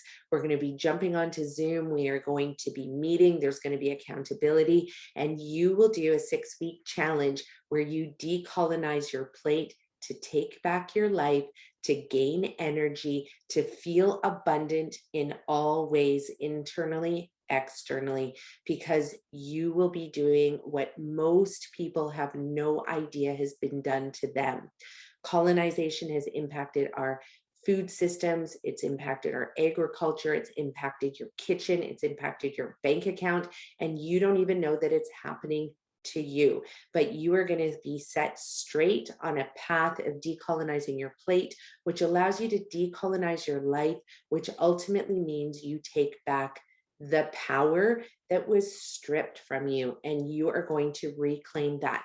And from that place, standing in your power, you're going to be able to go out there and be of service to your body, to your health, to your mind, to your community and your family, and the rest of the world. So join us this June for Decolonizing Your Plate, and back to the show. So then what were you eating then? So you went from spending half your salary on fast food to then what did you start eating afterwards? Because how did you do this? Like, did you go get recipe books? Did you what were you substituting out? So they give you this menu that you're supposed to follow, and it is like just god awful, right? In hindsight, you look back, it's just like, ugh. It's like Baby Bell cheese, all kinds of like lean meat that you're supposed to eat. They really encouraged you to eat ham and cheese roll-ups, not the bread, but you take a slice of that cheese, whether it's cheddar, American, and then you just roll it up in a slice of ham. Chuck, I'm sorry. I'm having a moment here where I cannot even believe this is what they're recommending to people who had bariatric surgery. Oh yeah. Oh yeah, man. I got the menu somewhere around here. Like it's insane. And so I want to cry. Like it's yeah, this. And this, yeah. oh, whoa. Okay. It's bad. So but beyond that, like I'm also essentially living off of MetaFast bars at this point. Because they were so convenient and I was never home to be able to cook or whatever. And so like breakfast, lunch, dinner was 9 times out of 10 a chocolate peanut butter MetaFast bar. But if you've had bariatric surgery and you're hearing this, word of warning, don't eat these things because you will get rancid gas. Rancid. And I guess it's just because of the sugar alcohols that were in this thing and your newly rewired gut, but good Lord, you can clear a room and the one next to it. Wow. It was just God awful. And, come to find out, like my gut, even though I was smaller, definitely not healthy at this point. Right. But eventually though, I did discover more about healthier eating because I was dating a girl who I actually went to high school with and had a crush on at that point. She was a holistic nutritionist, not vegan, but she was the one that really kind of got me going in a healthier direction. It was like MetaFast. Like, have you read the ingredients on this, boy? Like, come on now. And I was like, no. And she's like, soy protein isolate. That is your first red flag. And then, can you even pronounce the next word? I was like, no. Then you probably shouldn't be eating it, should you? No. So then we went across the street to the grocery store and learned how to eat healthy what I thought Wow. was healthy at the time. What an Um, angel to drop back into your life and, you know, well, so or maybe so not. I mean, angel on that part of things, but there's another podcast that we could do where, yeah, well, we're that Oh, angel, not so much. Anyway, right. We're but gonna have yeah, to do like I that said, podcast. I'm grateful for everything that's happened. Yes, Um, okay, good. Me too. I'll be grateful for her, even when I hear the real story. so, but then, so a few years later, at this point, I'm working as a sports journalist, and I'm doing an interview with a professional wrestler. And he has just written a book about how he was able to climb the ranks in his profession, get all the way to the top. I mean, this is a guy that's wrestled at WrestleMania, and he did it all as a vegan. This is a guy that grew Wow. up in Wisconsin, where nothing but meat and cheese. Like the famed cheeseheads are from Wisconsin, and so if he's able to take all of that out of his life and eat exclusively plants, and he's explaining to me like I should read this book, I should watch this documentary, like he knows that I think I'm a healthy eater, and I have a keen interest in it, that I would be interested in this. And sure enough, like that's what got me down the vegan path. But like you said, just a few minutes ago, it wasn't necessarily the healthiest thing at first. There was definitely a feeling out period that was filled with a lot of those uh, processed vegan dinners that you see in the frozen food section. Mhm. And so your Impossibles and your Gardines and things like that certainly had plenty of them in the refrigerator. Right. And so even with eating this way now you've switched over to this way of eating. How was your health? So let's not talk about your weight, but how was your health during this time? Much better. I mean, I Yeah. wasn't on blood pressure medication anymore. That's for daggone sure. Okay, And good. I went from not being able to walk 10 steps to walking 5 miles every day on my lunch break, which, Wow. that was a real kick in the pants. Like I decided I'm not going to the gym. I'm just going to walk on my lunch break. And that way, Yeah, by the time I go home, I don't even have to worry about the gym when I'm already exactly. tired. Like I've got my exercise out of the way. And so like that was really cool. So cardio's good. I thought my eating was good. Blood pressure is under control. Like all the boxes are being checked, except for the occasional struggle with depression. Yeah. Everything was really copacetic. I was healthy, literally healthier than I had ever been, probably in my entire life, dating all Yeah. the way back to that little kid who stepped on the scale in elementary school and promptly told the adult next to him that he needed to go on a diet. Right, right. And so then, but this isn't, but we're still not at the place where you discover real, true, like Physicians Committee for Responsible Medicine, plant-based eating. So what did that journey look like to get there? Well, so that really kicked into overdrive once I started to do the exam room, and the physicians committee had there we go popped up on my radar a few years earlier when I actually was asked to do a PSA with them. I was doing a radio show with a NFL player who played for the team here in Washington D.C., where I am, and he had given me the name the weight loss champion, and our agent, his wife, had a connection to the organization. Anyway, that's how I wound up being introduced to PCRM. And so I just kind of like kept them tucked in my back pocket, and then pitched the idea for doing the podcast, had started reading more, watching documentaries, Forks Over Knives, What the Health, all the standards. And really just kind of went all in on that. And so at the beginning of the show, like you go back to episode 1, man, like I'm still kind of in this feeling out period. So as much as I'm asking these questions of the doctors and of the experts for the listeners, I'm asking them even more so for myself, because I'm thirsty to learn at that point, right? So like Right. I want to quench this thirst. And the more questions I ask and the more I learn, the healthier I can become and feel better about things. And so um and honestly, to this day, like I'm still learning. Yeah. every single day there's more research out there, there's new research out there, and what we thought was one way isn't necessarily the case, and instead we should be looking more in this direction, and a little bit more of this and a little bit more of that. And it's cool, like you never stop learning. And because Mm.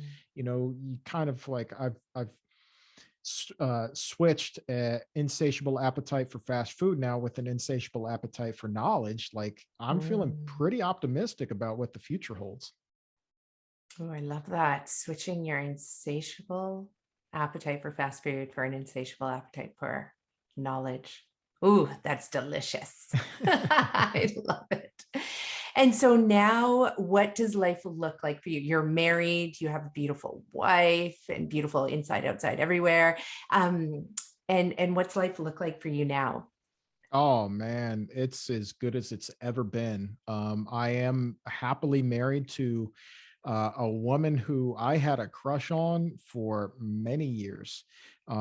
She and I had many of the same friends, mutual acquaintances, because she also worked in media. And like I used to watch her on TV in the mornings, and I was like, oh, that's a perfect 10 right there. And there was just something about Julie that just like I was so attracted to her. And then just getting the confidence one day just to ask her out, because I was a reporter at Mhm. one of the stations where she was doing traffic reports, and I just struck up a conversation with her one day. And I mean, we really hit it off. But then so my confidence was still kind of shook from what happened when I was working at WBIG and I had the girl that hit me. So I was like, there's no way this is ever going to work out. So I shut down communications like overnight, just shut it down. And like Julie, who is very well known in the Washington D.C. market, like she's even won an Emmy award, right? So Yeah. she's like really kind of a celebrity here. And anyway, she sends her goon squad after me. She's like, don't you know who I am? I'm Julie freaking Wright. And you don't want to talk to me? No, no, no, no, no. She sends all of her friends like, why aren't you talking to Julie anymore? And I hear it from one, and then I hear it from another. And so eventually I'm like, I hear you're looking for me. And then and then I'm like, okay, I'm just gonna throw caution to the wind. I'm gonna ask her out on a date. And sure enough, I did. And I tested her, Nicolette. I tested her. I said, all right, well, let's go to this restaurant, which is kind of like a hole in the wall place. It was close to me, but a half hour from where she was. And it was a completely vegetarian restaurant called the Sunflower, which is in a little town called Vienna, Virginia, which is right outside of Washington, D.C. And I ate there, and she met me, and we wound up having what we thought was going to be a 1 hour dinner turned into a really, really great first date where we just spent the whole night talking and Mm. haven't been apart ever since. That is amazing. And now here you are, you spoke at Planted Expo, and I loved your presentation because you were talking about the vegan food you used to eat, which was really highly processed and really highly packaged. And then now you have a lifestyle of plant-based whole food living. Is that correct? For sure, Yeah. 100%. I mean, I got to walk the walk and talk the talk. And talk the talk. And do you ever get cravings at all Yes. ever? Okay, good. Yeah, I'm glad that you said, because I do too. And people think that, just because we eat clean food, most of the time, we still get those cravings because those foods are highly addictive. So what do you do when you get those cravings? I kind of pause, and it took me a while to get to this point. But the way that I work now is that I just kind of tell myself, like, this too shall pass, Yeah. because it has passed many times over the last 12 years. And so you've done it so many times, you know that you can do it again this time. And what really helps, though, is instead of really fighting the craving, and really just like beating yourself up for even having a craving for a grilled stuffed burrito, which got me to 420 pounds, is like, instead of beating yourself up for having that craving, you accept it.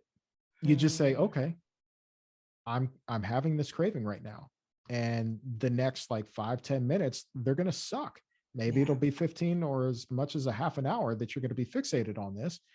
But just by giving yourself permission to accept the fact that you're going to be uncomfortable for a little bit, and it's okay to be comfortable or uncomfortable, it somehow makes it easier to get through, because you're not beating yourself up. You're not saying that there's anything wrong with you because you're having this craving. No, you're perfectly freaking normal, and that tells you that you're going to be okay in time. And then you couple that with the fact that you also remind yourself that, well, if you give into this craving, and you know that, you'd be cashing in like relief for a short term, and then the brunt of, like, the payback on that is just hell, because you're okay then if you give in for a short time, but then you've got to start all over from the beginning, because you're playing with fire. You're going to get burned. You're going to put that weight back on. That's the way I look at it.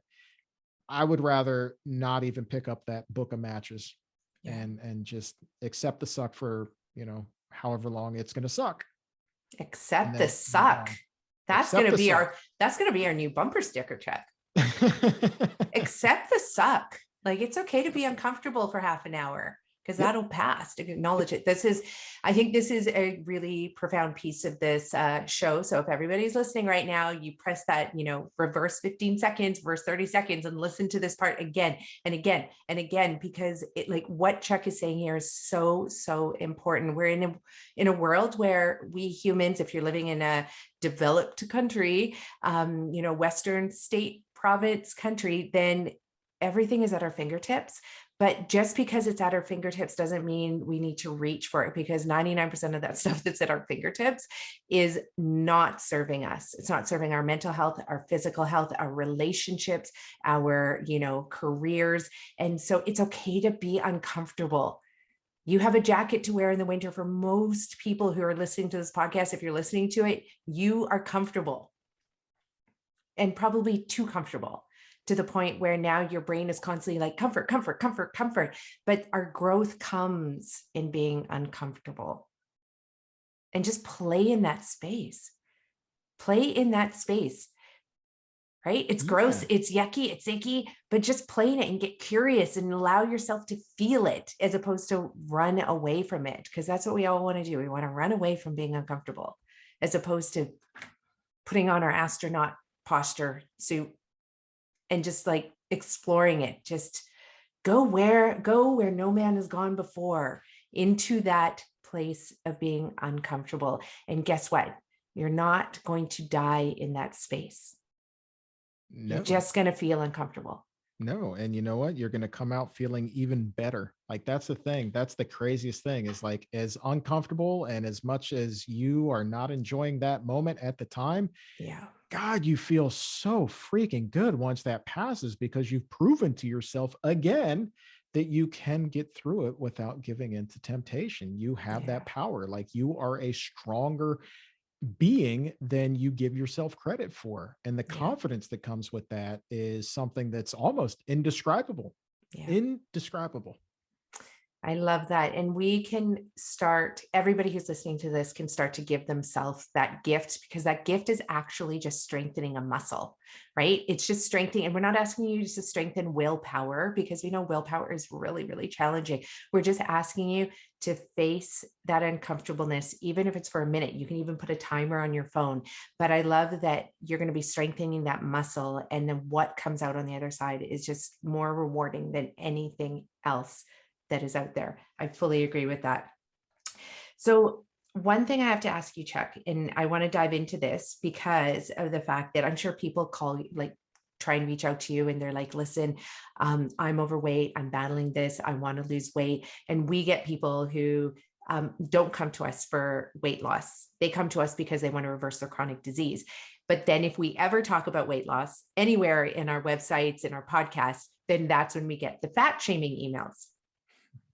So I want to talk about that. And I would love for you to comment on that, because of the fact that, yes, it is, we should not be fat shaming 100%. We should not ever be putting anybody down. We should not be telling people to lose weight for the sake of just losing weight to be skinny.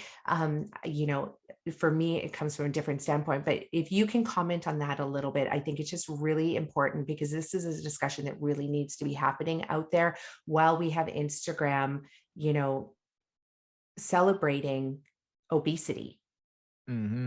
right? Mm. But then not going further to have the conversation. It's like, it doesn't matter what size you are. If you're healthy, that is amazing. Even if you're not unhealthy, we're still going to love you. I'm still going to love you. No question. But at the same time, do you really need to have that heart attack, have the diabetes, have the mental health issues that go along with those two conditions?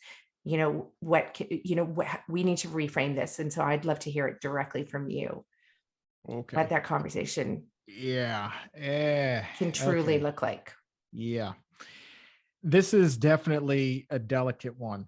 And when I talk about this, I talk about it from the perspective of me as the 420-pound version of myself. And I have even been accused of fat shaming, which, yeah, I don't want to say it's laughable, but clearly people aren't necessarily hearing what it is that I'm trying to say, because I'm talking about, you don't necessarily have to struggle with your weight. You don't have to be obese. That doesn't mean that I'm saying obese people are bad or they're any less than anybody else on the face of the earth, as you just said. No, every single person, whether they're 100 pounds or 1,000 pounds, deserves the same amount of respect. There should absolutely be an equal playing field. That said, those same kind of excuses I was talking about earlier that we make up for ourselves, every single reason why we don't have to change, this is one of them. This societal acceptance of normalization of being overweight. And it's just, you are absolutely entitled to eat what you want, live how you want, but don't kid yourself either that because you're seeing more and more and more of this, and people are, it's no longer, there's not this rebellion against it. It doesn't mean that you're not going to face those same health struggles, right? If you choose to be 420 pounds, more power to you. Matter of fact, I will even support you. But when you have people out there who are like, yeah, honey, I'm going to eat this 560 calorie Big Mac, and then I'm going to put a filet of fish on top of that. And then I'm going to eat 2 helpings of fries and wash that down with a shake. And I'm going to celebrate myself because that's me. That is kind of, I'm like, are you really saying that because that's how you want to live your life? Or are you saying that because you don't want to face an uncomfortable reality? You don't want to go to that uncomfortable space that you were just talking about a few minutes ago. And that goes to also the marketing that we're seeing, the changing of things. Like back in the day, it was unthinkable for there to be like a tracksuit in 6XL. And and I can guarantee you that the old version of me would see that and say, oh, well, this is a tracksuit. A tracksuit fits me. People who wear tracksuits are healthy. Therefore, even at 420 pounds and I can't walk 10 feet, I'm healthy. And that's the way that I would interpret that. Those are the games that people play in their mind with themselves that are frankly, for your health, it's dangerous. But with this marketing, they are essentially handing you another excuse on a silver platter not to at least consider entertaining going and living in that uncomfortable space and seeing if you can make healthier decisions. Again, if you choose not to make those decisions and that truly is how you want to live your life, cool. More power to you. I will support you 1000%. Again, we're all equal, but don't bullshit yourself at the same time. Yeah. Don't, like, have a hard conversation with yourself, look in the mirror and be like, what am I truly doing with this? Yeah. And so that's kind of how I feel. Yeah, no, and I agree with you on that point too, because I, with my clients, often see the symptoms that go along with obesity, and those symptoms are scary. Like you said, feeling that, elephant on your chest, or having your insulin numbers be so high that that's affecting your brain health, or having the gut health issues that goes along with that, or not being able to partake in your life. So with my clients, when they, switch their diet to not another diet, but to what is actually a lifestyle. And I think that's the other part too, that when you eat the way that I eat and the way that you eat, we never have to count another calorie again. Do you know how liberating and freeing that is? We never have to worry about going to the doctors because your blood pressure is too high. You never have to worry about going to the doctors because of, all of these symptoms that truly are detrimental to your health, right? So then you have all of that energy that's free to be able to go and put that towards whatever it is that you love in life, whether it's your career or your play and your adventure and your activities, or your athleticism or whatever it is. So you actually get to conserve energy by not having to deal with all of those other symptoms. And look, I mean, let me just say, I'm a poster boy for that, because once you prove to yourself that you can do something that you thought was impossible, and you stop buying into those excuses and you start buying into yourself, once you get control of that, you've proven that to yourself. Like, you get to ask yourself the coolest question ever. And that is, what do I want to be when I grow up? And you can ask yourself that question at any age. That's how I went into sports journalism. I always loved sports, and that's kind of what led me, ultimately to where I am today. It was, but like, being able to be on the sidelines for a professional football game meant the world to me. Being in the locker room, befriending the players was the greatest thing ever, and that was me living my true life, and living it to the best of my ability. And I continue that to this day, because I honestly look at things, I evaluate, is this an excuse? Is this the real deal? 9 times out of 10, it's BS. And so I continue to make the healthier choices, man. And just, it's okay. Again, I love how you put this. It is okay to live in an uncomfortable space. And the only way you're going to truly find out just how extraordinary you can be is by living in that space. So at least entertain it, at least try it for a little while. If you hate it, go back to your old ways. Again, I will support you. Nicolette, I know you will support the person too. Yeah, 100%. But don't sell yourself short. That is a good way to wrap up this show, because there's just so much like valuable content in here. You can write a book for sure, but until that book is written, where do people find you, Chuck? And also the second question, if someone is willing to live in that uncomfortable space, if they're willing to step into that uncomfortable space after listening to this show, how can you support them? Where should they go? What's that one thing that one step that they should take? The first thing they should do is subscribe to the Exam Room podcast by the Physicians Committee. If you're interested in learning all about plant-based nutrition and what optimal health honestly is, you really want to get uncomfortable, man, you subscribe to that podcast and you go back to episode 1 and you just start binge listening on that. Nice. Right. And so you raise your health IQ. That's the way that I put it, with the Exam Roomies, is let's raise our health IQ. And so the more knowledge you acquire, the more of an appetite you're going to gain, or thirst you'll gain for living a healthier life. So that's number 1. But number 2 is, a lot of times it helps just to talk, reach out to somebody who probably understands, maybe has been in your shoes. And that's why I love it when I get messages from listeners who are struggling with their health or struggling with their weight. And so you're always, always, always free to reach out to me on any social media, Facebook, Twitter, Instagram. I'm at Chuck Carroll, WLC. And I would love it, just to get a conversation started with you. And just let me be a reminder that you can do something that you think is impossible. Because myself, Josh Lajani, who I know has been on your show before, my boy, he's not Superman either.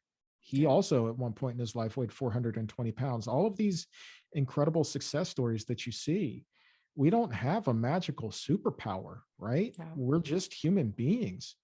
And I should say, have everything that we do inside of you already to make the change. We're not special, which means you're not special either, but in the good kind of way is what I'm trying to say with that. Yeah. You already have what it takes. So just recognize that you're so much more powerful than you give yourself credit for. Believe in yourself and try to make some changes. See what happens. That is beautiful. I love that. So if anybody's out there wanting to get uncomfortable, wanting to switch your addiction from food to something else, let's switch it to an addiction to learning and knowledge. Chuck, that was awesome. Thank you so much for sharing this story on our show. We're definitely going to have you on again because there are so many areas that we can dive into even deeper. Thank you. Thank you. You are more than welcome. Thank you. Thank you all for being with us. Thank you to Chuck for his vulnerability, for his honesty, for letting us dive in and really get to know how he was able to do something that 75% of North Americans are currently not able to do right now. I remember being a little kid and learning that the obesity rate was 25%. And 25% of North Americans were obese. And that was about 30 years ago. And now we are up to 75%. So my friends, you know what to do. Share this podcast, share Chuck's story, start helping your family, your community, learn about using clean, real, whole, unrefined, plant-based whole foods so that they can eat real to heal. It's not about losing weight. It is about reclaiming your health, getting healthy so you can live a long, abundant life. So thank you all. Thanks to Becky. Thanks to Mary Lynn for kicking off this podcast, and Becky for keeping it going. Chuck for sharing your story, and to you, the listeners, for being just incredible human beings, for showing up every week to listen to the new shows. Please don't ever hesitate to reach out to us at info@richerhealth.ca and let us know if there's a healing hero in your community that you would like for us to have on the show. They don't have to be famous. They don't have to have 1 million followers. They just need to be somebody who decided to take their health into their own hands, and they decided to eat real to heal. Thanks, everyone. See you next week with another amazing show. Bye-bye.